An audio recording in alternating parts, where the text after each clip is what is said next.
Yeah, suddenly, you're right in there in the thick of it, and, and you're experiencing the same sort of dread and frustration that your patients are describing. And so this is the interesting thing, right? So I already knew that I had some apneas, right? I've had 3 sleep studies over the past, say, 15 years. And in each case, it was like kind of, mild, as it is generally for a sort of relatively slim build woman, right? Until she hits menopause, right? And then you can see this edging up of apnea rate. And so it's, then mild becomes mild to moderate, and then a bit more towards moderate. And so the difficulty with women in midlife is that even slim women are going to have that loss of collagen, the loss of elasticity in the throat muscles, and then be more likely to suffer apneas. And those apneas are either, well, most likely hypopneas at first, like partial closure of the airway at night once the tissues relax, and then potentially, apneas, full closure of the airway. And so this is just more likely, even if you're a slim woman who would not be above the radar, or who would not stand out to your GP as having sleep apnea, or, be at risk of sleep apnea. The ones who are screened and diagnosed fastest are the men who have more, centrally located weight gain and kind of thicker neck volume.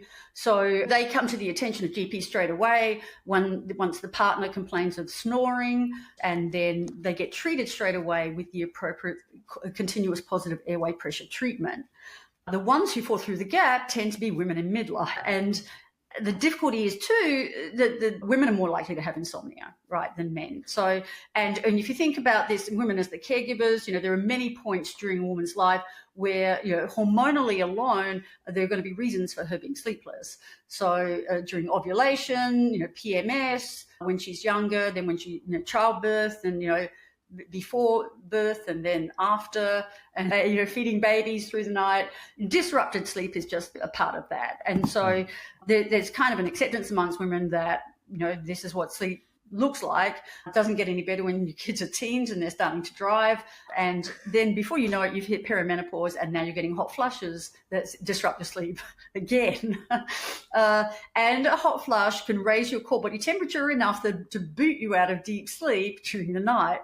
So that's all fun. So this is the interesting thing, right? So women at midlife, though, are more likely to fall through the gaps just because they don't look like the obvious obstructive sleep apnea sufferers. But it's very real. And the problem is, if they have insomnia as well, and if they've already started taking respiratory depressant sleep medications, then we've got 2 problems there. Well, we've got 3. We've got 3 potential diagnoses. One is obstructive sleep apnea, that's gone from being mild to moderate to maybe moderate to severe. Then we've also got insomnia diagnosis. Then we've also got maybe a substance overuse diagnosis if they've already been using prescription sleep medications for a while. And those 3 make it very hard to stay on CPAP, very hard to adjust to and to habituate to or desensitize to continuous positive airway pressure.